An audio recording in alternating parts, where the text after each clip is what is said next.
दोस्तों, आज पेशा हवेली की एक क्षणी। ये कुछ चित्र है दोस्तों। बहुत समय पहले की बात है।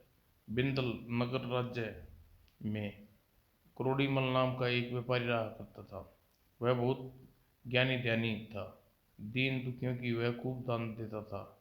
सेठ क्रोडीमल बहुत दयालु है। भगवान सेठ क्रोडीमल को सदा शुक्र की। सारे बिंदल नगर में उसकी दानशीलता की चर्चे थी। एक बार वह अपनी पत्नी ललिता से बोला, ललिता, इस बार मैं व्यापार करने के लिए जैतपुर राज्य जा रहा हूँ। जैतपुर जैतपुर तो बहुत सुंदर राज्य है स्वामी, सुना है लोग दूर दूर तक जैतपुर का भ्रमण करने आते हैं। तुमने ठीक सुना है ललिता, जैतपुर वाकई खूबसूरत राज्य है। तो स्वामी, इस बार यात्रा पर मैं आपके साथ चलूंगी। नैतपुर पहुंचकर आप वहाँ व्यापार करना और मैं घूमकर जैतपुर का भ्रमण करूंगी। ललिता, यदि तुम्हारी ऐसी इच्छा है तो तुम मेरे साथ जैतपुर चल सकती हो। ठीक है स्वामी, मैं यात्रा पर जाने का प्रबंध कर देती हूँ। तब क्रोडीमल ने अपने पुत्र जवाहर सिंह को बुलाकर कहा, बेटा, मैं तुम्हारी माँ के साथ जैतपुर जा रहा हूँ। हम दोनों पिछले तुम अपने घर और व्यापार का ख्याल रखना। जी अच्छा पिताजी। और सुनो, हम प्रतिदिन दीन दुखी को दान करते हैं, हमारे पीछे यह कर्म टूटना नहीं चाहिए।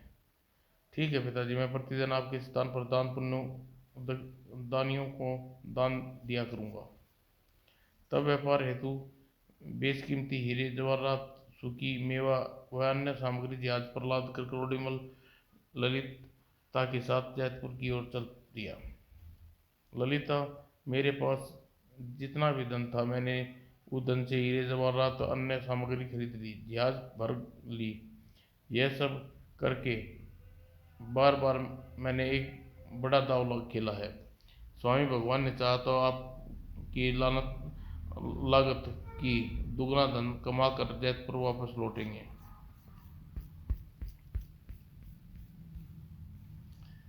जैतपुर पहुंचकर क्रोडीमल ने अपने लाए सामान को जैतपुर के बाजार में बेचने निकल पड़ा। क्रोडीमल जी, आप तुम्हारे हीरे तो बहुत बहुमूल्य हैं, इनके क्या दाम है लोगे?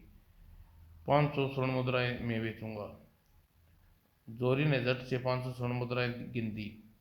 दूसरे दिन ललिता जैतपुर में दर्शन स्थानों पर निकल पड़ी। वाह, कितना सुंदर भव्य मंदिर है।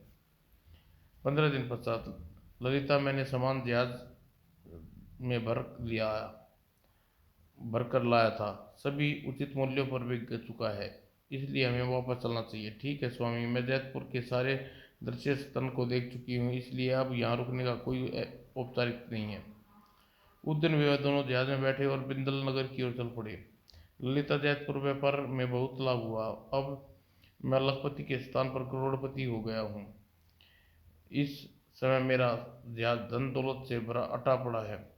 स्वामी, मुझे खुशी है, व्यापार आपको लाभ हुआ। अभी वे दोनों इस प्रकार की वार्तालाप कर रहे थे, समुद्र की लहरें ऊंची उठने लगी। लगता है समुद्री तूफान आने वाला है। ओह, अब क्या होगा? तभी एक तेज लहर दौड़ती हुई जहाज की ओर आई। ये भगवान, रक्षा करना! लेकिन भगवान क्रोडीमल की पुकार न सुनी। तूफान लहर वेग से जहाज पानी में उल्ट गया और पानी में डूबते ही क्रोडीमल की चेतना लुप्त हो गई। जब उसकी चेतना लौटी तो वह जहाज के टूटे हुए एक टुकड़े पर पड़ा और समुद्र में तैर रहा था। लगता है समुद्र की लहरें मेरी सारी धन संपत्ति और ललिता को लील गई। अपना सर्वनाश देखकर क्रोडीमल की आंखें में आंसू आ गए। कई दिन तक वह लकड़ी के तख्ते पर पड़ा समुद्र में दिशाहीन तैरता रहा। 5वें दिन वो लकड़ी का तख्ता तट की ओर बढ़ रहा है। अब मैं बच सकता हूँ। सिर लकड़ी का तख्ता तट पर जाकर लगा। भूख प्यास से निराल क्रोडीमल तट पर उतरा। मुझे आगे चलकर किसी से पूछना ताश करनी चाहिए, कौन सी जगह है। कुछ दूर जाने पर एक आदमी नजर आया। भाई, यह जगह का क्या नाम है? जगह का नाम नील टापू है। ओह, तब तो मैं बिंदल नगर से कुछ दूरी पर हूँ। बिंदल नगर यहाँ केवल 10 कोस है। अतः क्रोडीमल पैदल ही बिंदल नगर की ओर चल पड़ा। जब वह हवेली में पहुंचा तो रात हो चुकी थी। पिताजी, आप इस हालत में, माँ कहाँ है? बेटे, सब बस कुछ मत पूछ, बस यह जान ले कि यह सब कुछ लुट गया, हम कंगाल हो गए। क्या? हाँ बेटे, इसके साथ तुम्हारी माँ भी हमारा साथ छोड़कर स्वर्ग चली गई है। करोड़ीमल दुखी हृदय से सारी घटना जवार को सारी घटना जान बता दी। सारी बात जानकर पिताजी, जो हुआ आप चिंता न करिए, हम सिर दी फिर अच्छे दिन लौट आएंगे। आप थकी हारे होंगे, पहले हाथ मुंह धोकर फिर खाना खाकर आराम करना। अब हमारी किस्मत में आराम कहाँ बेटे। करोड़ीमल हाथ मुंह धोकर जैसे ही थोड़ा बहुत भोजन किया और आराम सैया पर पड़ गया। सैया पर पड़ा वह सोच रहा था, मैंने किस का क्या बिगाड़ा जो मेरे साथ दुर्घटना घटी। सुबह होने पर पिताजी हवेली के बाहर दान लेने वाले गरीब भिखारियों की भीड़ जुटी है। क्या आज उन्हें दान नहीं दोगे? कैसा दान? किसको दान? देखते नहीं दान करते करते क्या फल मिला। आज हम किसी को एक पाई भी दान नहीं देंगे। हवेली के बाहर खड़े सारे भिखारियों को भगा दो। पिताजी, यह आप क्या कह रहे हैं? बाहर गरीब लोग आस बांधे हैं, उन्हें कैसे भगा दूं? ठीक है, यदि तुम से यह नहीं हो पाएगा तो मैं जाकर उन्हें भगा देता हूँ। और करोड़ीमल क्रोध से भुनभुनाता हवेली के बाहर पहुंचा। तुम लोग कान खोलकर सुन लो, आज से तुम्हें इस हवेली में एक फूटी कोड़ी नहीं मिलेगी। जाओ, भाग जाओ, और आज के बाद कभी इधर का मुंह नहीं करना।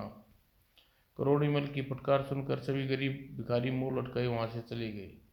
तत्पश्चात करोड़ीमल हवेली में वापस लौटकर अपने मुनीम के पास आदेश दिया, मुनीम, तुम हमारे कर्जदार के पास जाओ, जाकर उनसे अपना पैसा वसूल करो। इस समय हमारे धन की बहुत आवश्यकता है। जी सेठ जी। मुनीम उसी समय कर्जदारों से धन वसूल करने चल दिया। संध्या को जब वह वापस लौटा, क्या बात है मुनीम, तुम इस तरह उदास क्यों हो? क्या कर्जदारों ने पैसा वसूल कर लाए? सेठ जी, एक बुरी सूचना, हमारे सभी कर्जदार एक पैसे देने से इनकार कर दिया। क्या? हाँ सेठ जी, और तो और उन्होंने यह भी कह दिया कि उन्हें के पास कभी कर्ज लिया ही नहीं। ओह, यह कैसी बुरी दशा है। हम कर्जदारों का कर्जा वापस लौटाने से मुकर रहे हैं। करोड़ीमल परेशान हो उठा। रात को वह शयन कक्ष में लेटा, मैं बुरी तरह दिवालिया हो चुका हूँ, बिन धन अब मैं क्या करूँ। मैं जिंदा मुर्दे के समान हूँ, ऐसे जिंदा रहना मौत भली, मुझे आत्महत्या कर लेनी चाहिए। यह सोचकर वह उठा और अपनी हवेली से निकल पड़ा। मैं राज्य के बाहर बहने वाली काली नदी में कूद कर जान दे दूंगा। सिर वह काली नदी के तट पर पहुंचा, लेकिन जैसे ही वह नदी में कूदने को हुआ, ठहर मूर्ख प्राणी, और सुनकर करोड़ीमल ठिनक गया, जहां था वहां रुक गया। तब एक महात्मा उसके पास आए। मूर्ख प्राणी, क्या तू आत्महत्या करना चाहता है? हाँ महात्मा। जानता है इस प्रकार अकाल मृत्यु करके मनुष्य को क्या गति होती है? नहीं महात्मा। तो तुरंत ही अपनी आंखें मूंद कर देख, तुझे पता चल जाएगा कि आत्महत्या करने वालों के मरने के बाद क्या गति होती है। जानने के बाद तू आत्महत्या करने की सोचना। जो गया महाराज। और करोड़ीमल ने तुरंत आंखें मूंद ली। करोड़ीमल स्वयं कर तत्काल आंखें खोल ली। तब महात्मा ने उससे पूछा, प्राणी तूने क्या देखा? महात्मा आंखें मूंदते ही, मुझे विचरते भूत दिखाई दिए रे। तो सुन मूर्ख प्राणी, तू भूत कभी अकाल मृत्यु ही मरे थे, मरने के बाद सभी भूत बन गए। तो क्या सभी आत्महत्या करने वाले इस प्रकार भूत बन जाया करते हैं महात्मा? हाँ, क्योंकि ऐसी मौत मरने वाले की ना गति होती है ना मुक्ति। क्या तू मरने के बाद ऐसा बनना चाहता है? नहीं महात्मा।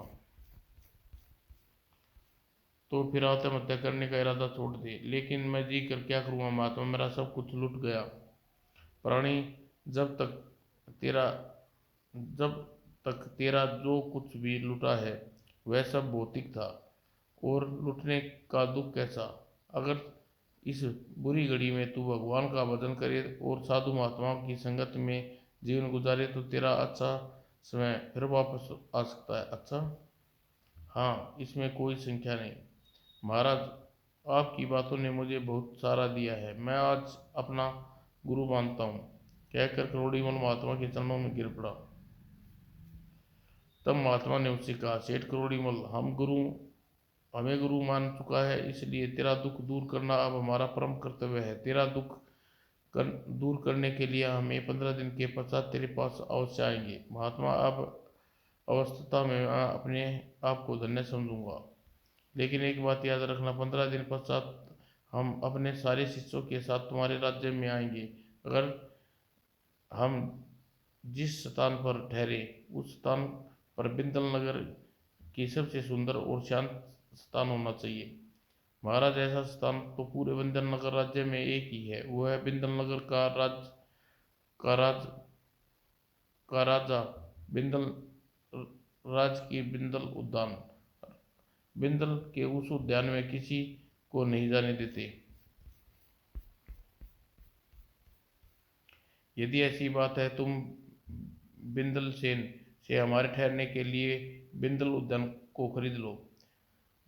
महाराज, यह आप कैसी बातें कर रहे हैं? मेरे पास भला इतना धन कहाँ है जो बिंदल उद्यान को खरीद लूं? इसकी तुम फिक्र तुम न करो। और तब महात्मा ने मंत्र पढ़ा और कमंडल से उसे हाथ में प्रकट हुआ। उसने कमंडल उसे दिया। कोड़ीमल, जब धन के लिए तुम्हें इस कमंडल में हाथ डालोगे, तब कमंडल में तुम्हें स्वर्ण मुद्राएं से भरा हुआ मिलेगा। इस कमंडल के जरिए तुम बिंदल उद्यान को खरीद सकते हो। तब करोड़ीमल ने हाथ जोड़कर महात्मा से कहा, गुरुदेव, मैं बिंदल नगर में आपको आगमन पर बेचैनी से प्रतीक्षा करूंगा। तत्पश्चात करोड़ीमल उसी समय वहां से अपनी हवेली लौट आया और उसी दिन करोड़ीमल राजा बिंदल सेन के पास पहुंचा। महाराज, 15 दिन पश्चात बिंदल नगर में मेरे गुरुदेव पधारने वाले हैं। वे धर्म प्रदेश में सारे नगरवासियों को लाभ उठाएंगे। परंतु किंतु क्या करोड़ीमल जी? परंतु वे महाराज की परंतु ये महाराज की गुरुदेव और उसके शिष्य ठहरने के लिए बिंदल नगर में कोई उपयुक्त स्थान नहीं मिला। केवल आपका राज उद्यान ही ऐसा है जो गुरुदेव और उसके शिष्य ठहरा जा सकता है। बिंदल उद्यान वातावरण बड़ा ही शांत है। तुम क्या चाहते हो करोड़ीमल जी? महाराज, यदि मुझे आपका संयोग मिल जाए और गुरुदेव आवास की समस्या सुलझ जाए, लेकिन आप बिंदल उद्यान मेरे हाथों बेच देंगे। करोड़ीमल की बातें सुनकर बिंदल सेन की भौहें में बल पड़ गया और वह गर्वीले स्वर में बोला, करोड़ीमल जी, मेरा उद्यान खरीदना चाहते हो? तुम क्या मूल्य मूल्य न दे पाओगे? आप उसका जो भी मूल्य बताएंगे महाराज, मैं उसका मूल्य दूंगा।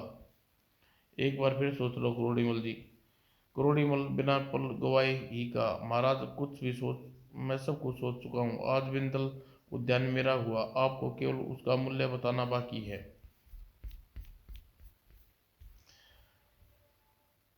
उसके उत्तर से बिंदल सेन क्रोधित हो उठा, करोड़ीमल जी, तुम बहुत उद्दंडता से पेश आ रही हो। जाओ, मैं किसी भी हालत में अपना उद्यान नहीं बेचता। महाराज, जब आपको बिंदल उद्यान मेरे हाथों बेचना ही होगा, वरना मामले को मैं नगर पंचायत में ले जाऊंगा। देख लेंगे तुम्हारी नगर पंचायत को भी। करोड़ीमल जी हार मानने वाला नहीं था। राजा बिंदल उद्यान खरीदने के लिए उसने नगर पंचायत बुलाई और पंचायत में राजा बिंदल सेन को भी आना पड़ा। उसकी और बिंदल सेन की बातचीत हुई थी, वह करोड़ीमल ने पंचायत को बता दी। अतः पंचायत के निर्देश दिया, पंचों, अब केवल महाराज को उद्यान का मूल्य बता मा, मांगना बाकी है। यह कह चुके हैं कि मैं उद्यान मुंह मांगा मूल्य पर दूंगा। एक पंच ने राजा बिंदल सेन से पूछा, महाराज, क्या सेठ करोड़ीमल जो कह रहे हैं सच कह रहे हैं? क्या आपने करोड़ीमल को सचमुच ऐसा कहा था? हाँ, मैं मानता हूँ कि करोड़ीमल से मैंने ऐसा कहा था। महाराज, तब आपको करोड़ीमल सेठ के हाथों बिंदल उद्यान बेचना ही होगा। यदि आप ऐसा नहीं करेंगे तो आपकी बात नीचे गिरेगी और यह बात एक राजा के लिए कभी शोभा नहीं देती। बाकी पंचों ने भी बिंदल सेन से यही कहा। तब बिंदल सेन ने क्रोध में भरकर कहा, हम पंचायत के फैसले को नहीं मानते। राजन, ऐसा करके आप न्याय के साथ अन्याय करेंगे। यदि याद रखिए, यदि न्याय के साथ बिंदल नगर की सारी प्रजा और न्याय के साथ केवल अन्याय के साथ केवल आप। तभी भीड़ से एक स्वर में चिल्ला उठी, हम सब सेठ करोड़ीमल के साथ हैं महाराज। करोड़ीमल के हाथों बिंदल उद्यान को बेचना ही होगा। यह सुनकर बिंदल सेन चौंका। ये सब लोग करोड़ीमल के साथ हैं, ऐसी हालात में मुझे बिंदल उद्यान को करोड़ीमल को बेचना ही पड़ेगा। कोई चारा न देख बिंदल सेन ने पंचों से कहा, पंचों, मैं करोड़ीमल के हाथों बिंदल उद्यान को बेचने के लिए तैयार हूँ, लेकिन मेरी एक शर्त है। कैसी शर्त महाराज?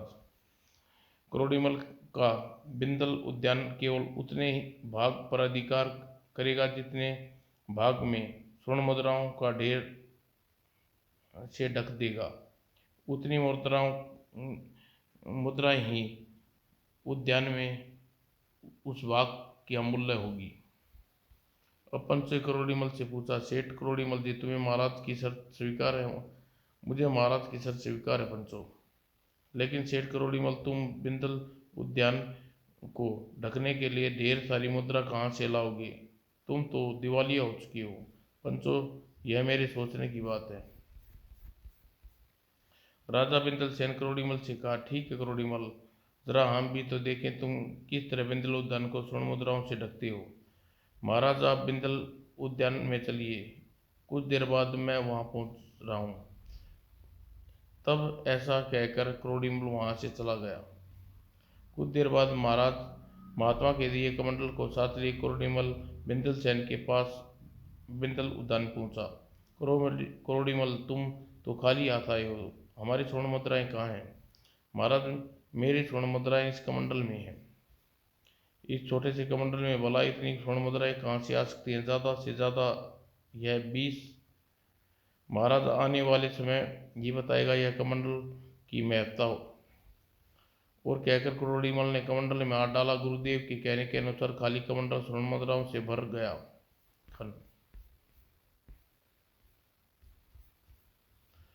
करोड़ीमल ने मुट्ठी भरकर स्वर्ण मुद्राएं कमंडल से निकाली और फिर एक एक करके स्वर्ण मुद्राएं उद्यान की भूमि में बिछाने लगा। करोड़ीमल के कौतूहल भरा कार्य कुछ पल में ही समाप्त हो जाएगा। इस कमंडल की स्वर्ण मुद्राएं उद्यान के केवल पांव रखने भर भूमि को ढक पाएंगी। और तब कमंडल से कई बार मुट्ठी भर भर भर कर करोड़ीमल ने स्वर्ण मुद्राएं निकाली तो तत्काल ही बिंदल सेन का भ्रम टूट गया। यह साधारण कमंडल है या कारू का खजाना? इसमें तो अनगिनत स्वर्ण मुद्राएं निकल जा रही हैं। और करोड़ीमल कमंडल से मुद्राएं निकाल कर बिछाता जा रहा था। सिर दी करोड़ीमल, उद्यान की आधी भूमि ढक दी। यह देख, बस करो करोड़ीमल, बस करो।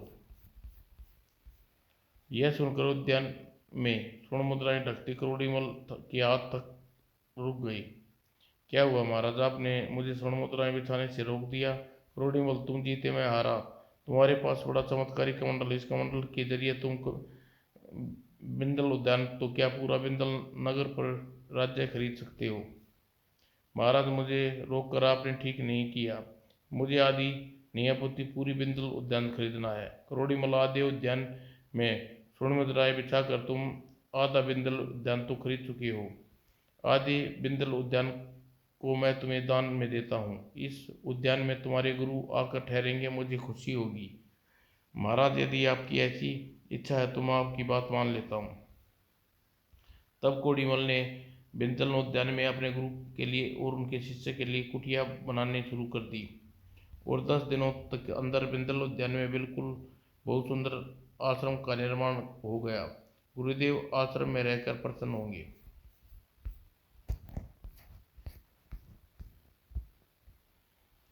ठीक 15वें दिन महाराज अपने शिष्यों के साथ करोड़ीमल की हवेली पहुंचे। गरीब की कुटिया में आपका स्वागत है गुरुदेव। करोड़ीमल, तुम्हारी कुटिया हमने देख ली, अब हमारी कुटिया दिखा दो ताकि अपनी कुटिया में पहुंचकर हम कुछ देर हमारे शिष्य आराम कर सकें। चलिए गुरुदेव, आपको बिंदल उद्यान में बने आपके आश्रम में ले चलूं। चलो करोड़ीमल। क्रोड़ीमल उन्हें लेकर बिंदल उद्यान में पहुंचा। गुरुदेव, यही है वह आश्रम जो मैंने आपके लिए बनाया है। आश्रम तो सुंदर है क्रोड़ीमल। महात्मा उसके शिष्य आश्रम में ठहर गए। महात्मा आश्रम में रहने लगे।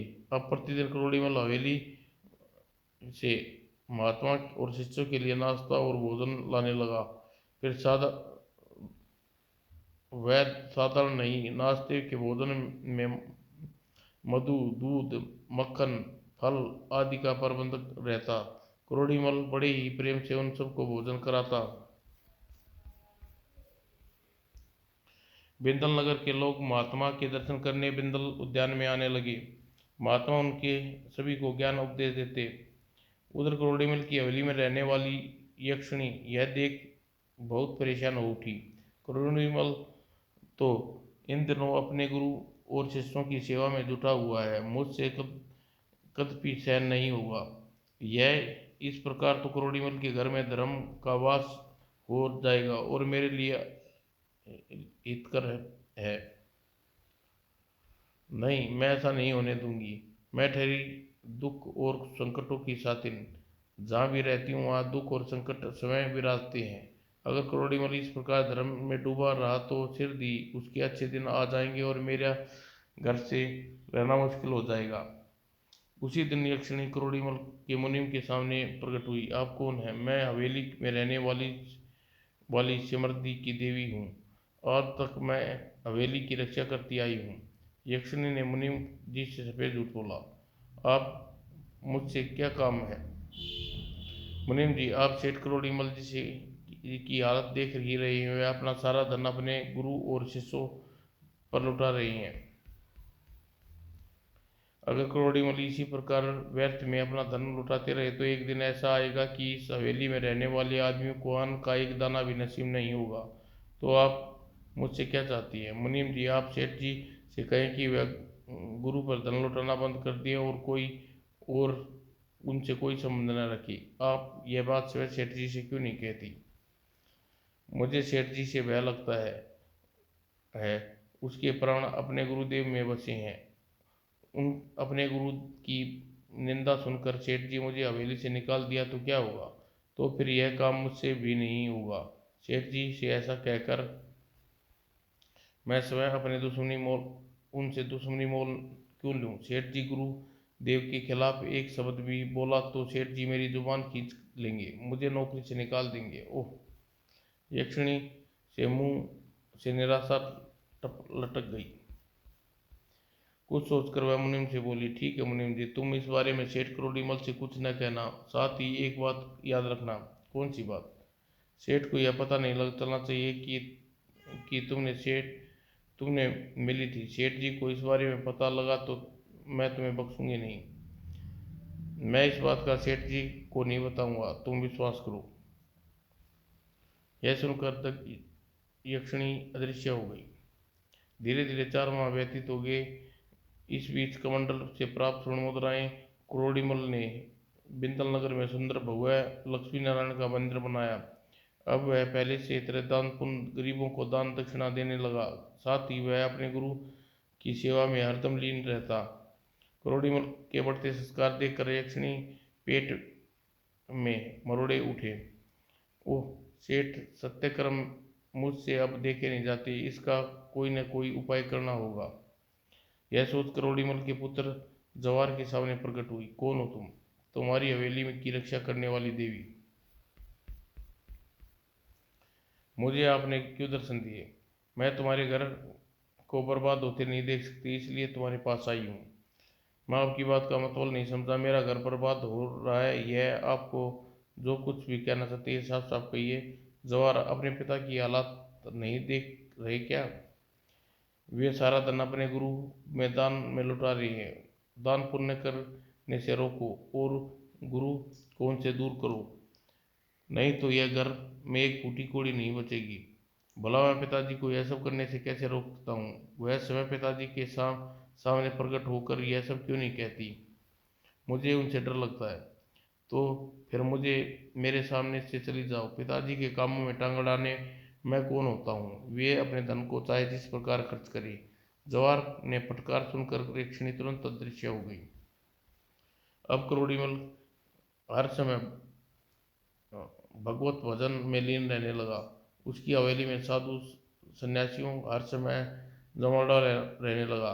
करोड़ीमल के स्वागत संस्कार से दिल खोलकर धन लुटाता। वो ऐसे धार्मिक वातावरण में मेरा दम घुटता जा रहा है। अब पानी सिर से ऊपर गुजर गया। अब मुझे निश्चित ही कुछ करना होगा। उसी रात जब करोड़ीमल सोने के लिए अपनी छांक पर, तो यक्षिणी उसके सामने प्रकट हुई। अरे कौन हो तुम? मैं तुम्हारे घर की देवी हूँ सेठ। आज से पहले तुम हवेली में नहीं दिखा। सेठ तुम्हारी भलाई के लिए प्रकट हुई हूँ। ओह यह बात है, कहो मेरी क्या भलाई करना चाहती हो? मैं तुम्हें एक नेक व अच्छी सलाह देना चाहती हूँ। वह अच्छी और नेक सलाह कौन सी है? देखो सेठ, साधु संतों और गुरुओं को, शिष्य को दोनों हाथों से धन लुटा रही हो, यह ठीक नहीं है। तुम कहना क्या चाहती हो सेठ? कहना यही है कि तुम जो धन लुटा रही हो वह लुटा ही लिया। अब धन को लौट कर आएगा नहीं। अब भी समय है, चेत जाओ। अपने गुरु और साधु संतों को अलग होकर अपने व्यापार रोजगार में मन लगाओ, इसी में तुम्हारी भलाई है। तुम तुम मुझे यही अच्छी सलाह देने आई हो? हाँ सेठ, मैं तुम्हारे घर की देवी हूँ। मैं तुम्हारे भले की बात कहूँगी। सुनो, तुम कोई देवी न होकर मुझे तो कोई राक्षसनी प्रतीत हो रही हो। मुझे नेक कार्यों से विमुख करना चाह रही हो। तुम इसी समय मेरे घर से निकल जाओ, वरना किसी ओझा तांत्रिक को बुलाकर इसी समय घर से बाहर कर दूंगा। करोड़ी करोड़ीमल की कठोर मुद्रा देखकर वह उसके सामने गिड़गिड़ा उठी। नहीं सेठ, ऐसा अनर्थ न करना। मैं स्वयं तुम्हारी हवेली से चली जाती हूँ। यक्षिणी बहस से कांपती हुई इसी समय करोड़ीमल की हवेली से बाहर हो गई। हवेली से बाहर आकर वह सोचने लगी, सेठ ने मुझे दुत्कार दिया, हवेली से बाहर निकाल दिया। अब यह क्या करूं, कहाँ जाऊं? ऐसे अपमान से मेरा आज तक किसी ने नहीं किया। यक्षिणी परेशान सी सोच रही थी। मुझे सहसा कुछ याद आया। मुझे देवराज इंद्र के पास इंद्रलोक जाना चाहिए। वे यक्षों के मित्र हैं, वे जरूर मेरी सहायता करेंगे। वह उसी समय इंद्रलोक की ओर चल दी और चिर इंद्र के पास पहुंची। आओ यक्षिणी आओ। तुम इंद्रलोक में कैसे आई? सेठ करोड़ीमल की हवेली तुम्हारी मृत्युलोक में सेठ करोड़ीमल की हवेली में रहती थी। इंद्र की बात सुनकर यक्षिणी फूट फूट कर रोने लगी। अरे तुम तो रोने लगी? यक्षिणी तुम चुप हो जाओ, हमें अपने रोने का कारण बताओ। इंद्र समझाने पर चुप हुई। तुरंत ही उसने इंद्र को बताया, देवराज इंद्र, मैं बेघर हो गई हूँ। सेठ करोड़ीमल अपमानित करके मुझे अपनी हवेली से निकाल दिया। पर सेठ करोड़ीमल ने तुम्हें हवेली से क्यों निकाला? देवराज, मैंने करोड़ीमल के सामने उसके अच्छे कार्यों की निंदा की। मैंने सेठ को सलाह दी कि वह अपने गुरु से संबंध तोड़ ले। बस यही बात से रुष्ट होकर सेठ ने मुझे अपने हवेली से निकालने का जाने का हुक्म दिया। यक्षिणी, ऐसा करके तुमने भारी भूल कर डाली। तुम्हें ऐसा नहीं करना चाहिए था। तुम्हें सेठ के गुरु के विरुद्ध नहीं बोलना चाहिए था। आता तुम्हारी कोई सहायता नहीं कर पाऊंगा। लेकिन देवराज इंद्र, तुम्हारे पास बड़ी आशा से आई हूँ, कहकर यक्षिणी पुनः रोने लगी। तब इंद्र ने उससे कहा, अच्छा यक्षिणी, तुम यह बताओ, आखिर तुम चाहती क्या हो? मैं हर हालत में सेठ करोड़ीमल की हवेली में पुनर्वास करना चाहती हूँ। देखो, इसका एक उपाय है, कहो तो बताऊँ? बताओ इंद्र, जो कहने कह कहोगे मैं वही करूँगी। देखो, मैं इस बात को जानता हूँ कि तुम सेठ करोड़ीमल की पत्नी ललिता को मारा था, उसके धन भरे जहाज को समुद्र में डुबोया था। तुम्हारे कारण करोड़ीमल कर्जदारों ने उसे धन वापस देने से मना कर दिया था।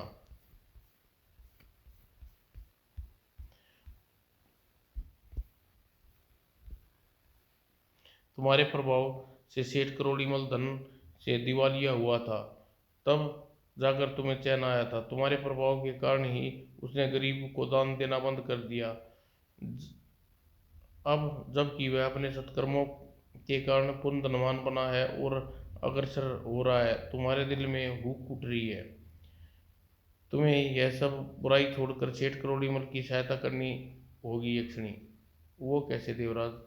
देखो, तुम्हें अपने साथ जो कुछ यक्षों के लठैत बनाकर समय क्रोड़ीमल के मुनीम का रूप धारण कर क्रोड़ीमल को कर्जदारों के पास जाना होगा। उन्हें डरा धमका कर योग बल प्रयोग कर कर उनसे सेठ क्रोड़ीमल का धन वसूलना होगा। ठीक है, मैं ऐसा ही करूंगी देवराज। इसी प्रकार क्रोड़ीमल, जो धन तुमने समुद्र में डुबोया है वह अपने बल द्वारा समुद्र से निकालकर सेठ के खाली खजाने में भरना होगा।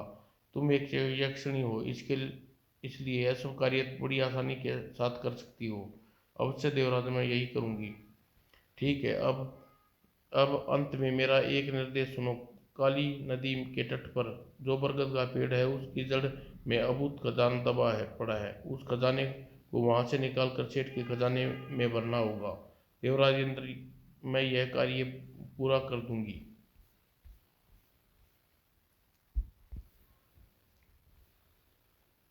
तुम्हारे प्रभाव के कारण मैं सेठ करोड़ीमल धनवान से द दिवालिया बना।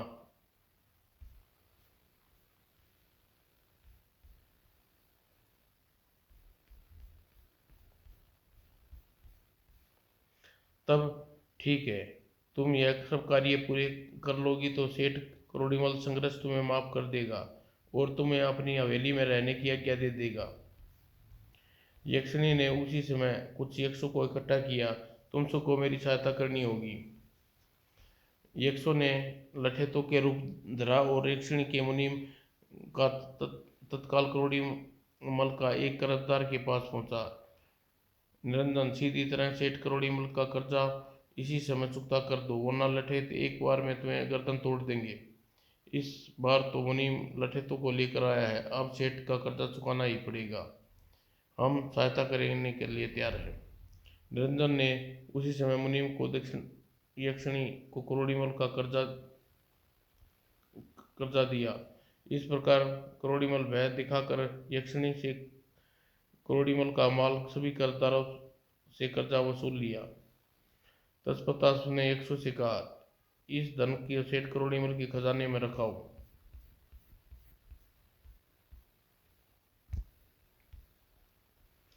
यक्ष वसूल किए धन को लेकर करोड़ीमल की हवेली की ओर उड़ चले और सीधी हवेली में पहुंचकर सारा धन उन्होंने खजाने में रख दिया।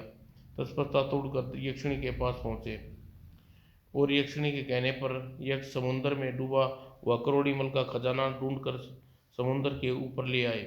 यक्षों, इस धन को सेठ करोड़ीमल के मल के खजाने में रखाओ। यक्ष उस धन को करोड़ीमल के खजाने में रखाए। तत्पश्चात यक्षों ने काली नदी के तट पर बने हुए बरगद के खजाना निकाला। यह धन करोड़ीमल के खजाने में रखाओ। यक्षों ने खजाने को करोड़ीमल के खजाने में ले जाकर रख दिया।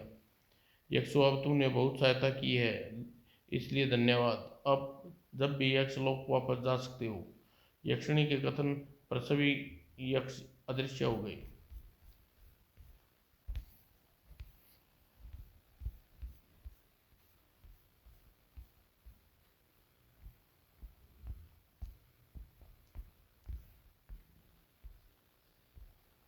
दूसरे दिन प्रातः करोड़ीमल की आँख खुली। अब क्या फिर कोई नई देवी हमारी हवेली में आ गई? यक्षिणी ने अपने मन के भावों को पढ़कर कहा, नहीं सेठ जी, वही पुरानी अभागिन यक्षिणी हूँ। तो तुम देवी न होकर यक्षिणी हो? हाँ सेठ जी, मैं तुम्हारी बर्बादी की है। क्या आज फिर कोई सलाह देने आई हो? नहीं सेठ जी, मैं भला तुम्हें क्या सलाह दूंगी। अब मैं स्वयं स्वयं मेरी बुद्धि भ्रष्ट हो गई थी, जो आपको आपके गुरु के विरुद्ध भड़काने चली थी। मैं इस समय तो आपके कहने आई हूँ, आपके खाली खजाने को मैंने पुनः भर दिया है। समुद्र में डूबा आपका धन मैंने समुद्र से निकाल कर आपके खजाने में रख दिया है।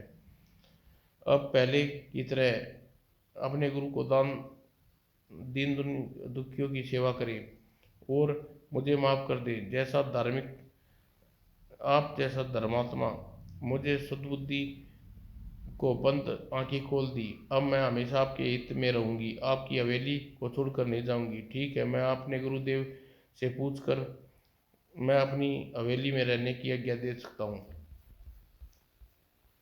इस उसी समय अपने शिष्यों के साथ क्रोडीवन के गुरुदेव हवेली में प्रवेश किया। गुरुदेव आप, क्रोडीवन, मेरा काम अब बिंदा बिंदल नगर में समाप्त हो गया है, इसलिए तुमसे विदा लेने आया हूँ। यह आप क्या कह रहे हैं गुरुदेव? मैं आपको यहाँ से नहीं जाने दूंगा। यह कैसे हो सकता है क्रोडीवन? मैं तो वो नहीं हूँ जो तुम समझ रही हो। मैं कोई महात्मा नहीं, आपत्ति पुण्य हूँ।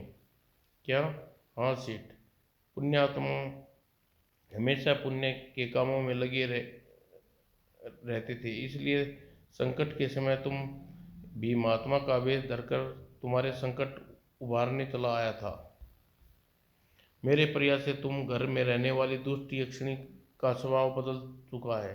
अब वह स्वयं अपने अपने किए पर तुमसे माफी मांग रही है।